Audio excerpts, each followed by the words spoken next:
Warning, this video contains a lot of fucking swearing. Hi everybody, it's Az here from Heel vs Babyface. Now, Blizzard have a problem. No, don't get too sympathetic, because the problem is of Blizzard's own doing. Take a look around you. What do you see? Well, it's 2:15 on a Tuesday afternoon, and the capital city is just full of people sat on their fat asses doing nothing. The problem Blizzard have is they can't seem to get people out into the big wide world. And why is that? Well, we could have probably a whole new video about this, but let's just break it down. All the amenities that you want are in a capital city. You want to take a portal somewhere? Capital city. You want to buy something from an auction house? Guess what? Capital city. You want to transmog your gear? Capital city. You want to upgrade your gear? Capital city. You want to put stuff in void storage? Capital city. You want to go raid finder, scenario, dungeon finder, where you open up the tab and guess where you do it? You do it while you're stood in the capital fucking city. There is no incentive whatsoever with which to get out into the big wide world. Everything is just there. And this is why Blizz actually put the PvP vendors on the serpent's spine, because they thought, well, if we had the PvP vendors in the capital city, then absolutely nobody would ever leave ever. So there's a bigger problem here. Why aren't people leaving capital cities and getting involved in the big wide world? Well, let's look at the content of patch 5.0. We had those god-awful daily grinds. And that really backfired on Blizz, because they shot themselves in the foot. They said, oh, but you don't have to do dailies to get Valor points. You can do dungeon grinding and scenario grinding instead. But you couldn't. You couldn't do that at all, because the goddamn fucking gear was hidden behind the faction vendors. And the only way that you could buy them from the faction vendors was to have the rep with the factions. The only way to get the rep with the factions was, ding-a-ling-ling-ling-ling, to do the fucking dailies. It was an awful, awful way. What else did we have? Well, we had 56 cool rare elites scattered all over Pandaria. And some of them held some pretty nifty items. You could have some bind and account items. You could have some cool little toys. You could have a big bag of crafting goods to help you out. But the chances are that you probably farmed them all in patch 5.0. And if you didn't do that in 5.0, then you probably finished it off in patch 5.1. But after that, if you didn't do it then, well, the chances are you probably weren't even bothered to do it. So there really wasn't an incentive to get out into Pandaria once you'd hit maximum level. That was it. Done. Dusted. So yes, patch 5.1 came along and we got Krasarang Wilds, but again, it was just another daily grind, then back to the hub. Patch 5.2, Isle of Thunder, do the dailies, back to the hub. There's no real reason, legitimate reason to stay out there, or very few. Yeah, you could go around now and start to farm the rare elites and get a few lesser charms of good fortune, and little things like that, but it wasn't a great way of doing it, and it certainly wasn't incentive. I'm talking legitimate incentive here. I don't think anybody ever said, oh my fucking god, I am totally going down to the big wide world of Pandaria because those rare elites drop 2 to 3 or more of the lesser charms of good fortune. I don't think anyone ever said that. Maybe one. Me, right then. No, but you get my drift. You've got to be properly incentivized to get out into the big wide world. Now, I personally am a big fan of Archaeology. Okay? Now, I'm not saying it's perfect. Trust me, I'll get to that in a bit. But what I'm trying to say is, the reason why I'm a big fan of Archaeology is I am a huge dork. A massive doofus. I play MMORPGs. Of course I am. I love Indiana Jones. I love watching his films. That guy is cooler than a Siberian snowman's penis, for God's sake. Lara Croft. Oh my god, the things that she does for me, and the things that she does for me because she goes into tombs, of course, and finds hidden treasures. National Treasure, Nicolas Cage. Pretty average basic films. Love them. Relic Hunter from years gone by. Loved it. Why? Because it fed my inner child. That's why. It fed my inner child that was excited with adventure and treasure and secrets and traps and all manner of stuff which is hidden around the place. And that is why archaeology appeals to me. Because I want to get out there and I want to dig and I want to see what loot, what treasure I can possibly find. Now, yes, when it first came out, far from fun. You had these dig sites scattered over Azeroth, Kalimdor, Eastern Kingdoms, so far away from each other, and once you'd managed to get 3 lots of fragments out, which could be a terribly low number as well, it was over. And you could find yourself in Booty Bay, for argument's sake, Stranglethorn.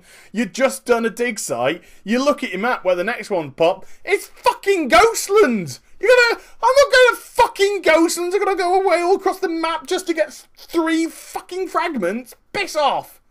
It was a nightmare, an absolute nightmare.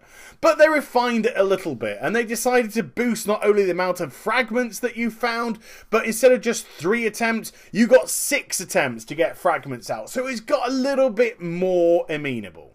And on top of that, even in Pandaria itself, you could go out, you could farm a relic, and what you could do is just turn it into a crate and hand it in to Bram's Bronzebeard, I think it was, Bram Bronzebeard, and you would get yourself some other fragments if you wanted to. The only kind of disparaging thing about that is it made the archaeology very boring in Pandaria, because every single find you got was just worth 1 gold. You can turn this into a crate, you can sell it for 1 gold. Yawn! Even when you didn't find anything spectacular in archaeology, at least sometimes the trash items that you dug up were worth 200 gold, 100 gold, 50 gold. You're like, woohoo! It was still pretty cool when you did it. So, what does archaeology do? Well, look at me. It gets you out into the big wide world. It's something which does push you out there. But you've got to be legitimately incentivized to do so.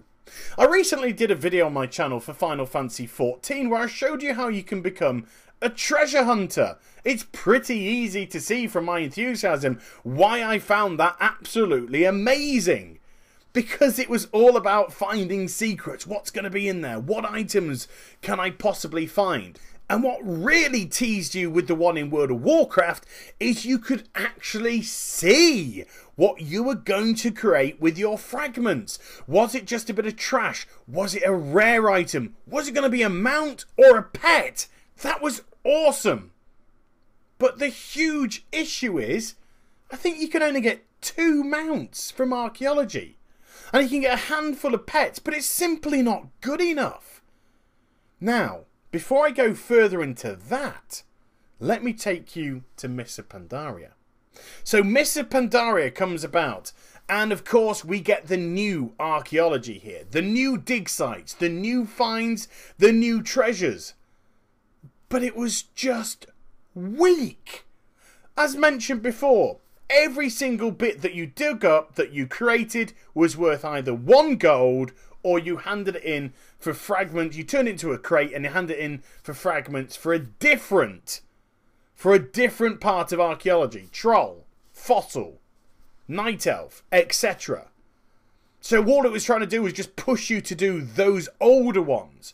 And then when it came to the rares in Mists of Pandaria, 4 fucking rares! 4! This expansion is going to last nearly 2 years, just like the others. And in patch 5.0 to 5.1, 4 fucking items that were rare. You had the Spear of Zwen, I think it was, and then you had the Chi-Ji's umbrella, and we also had the Mogu trinket, mastery trinket, and or the Quillen mastery trinket, and finally we had the abusive target dummy. 4 I got them within the space of about 2 hours. Boom! My archaeology is over for Mr. Pandaria. Thank you very much, Blizzard. That wasn't a waste. And then they decided to add a couple of more items. Wow! A staggering 2 more items in I think it came in patch 5.2. And you could get a sonic gun. And you could also get a tanking sword for your tonk. So in the lifetime of Mr. Pandaria, there are 6 feeble rares which we can farm up through archaeology. What an absolute waste of potential. You have something that can get people out of the capital cities, off their fat asses, into the world, exploring and trying to get stuff, and you throw it all away. So let's return. 2 mounts in archaeology? Bullshit! There should be 20 mounts that you can find in archaeology.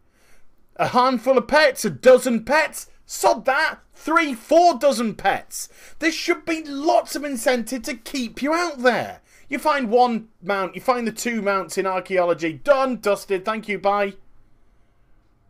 But you put 20 out there, it keeps people going. You put 50 odd pets out there, it keeps people going. You put heirloom items into the ground, you know? Instead of having to throw people into dungeon grinding to get valor points and to get justice points so they can go off and buy heirloom items from a vendor like a really boring idea, stick heirlooms into the ground for people to dig out. Put transmog gear into the ground for people to dig out.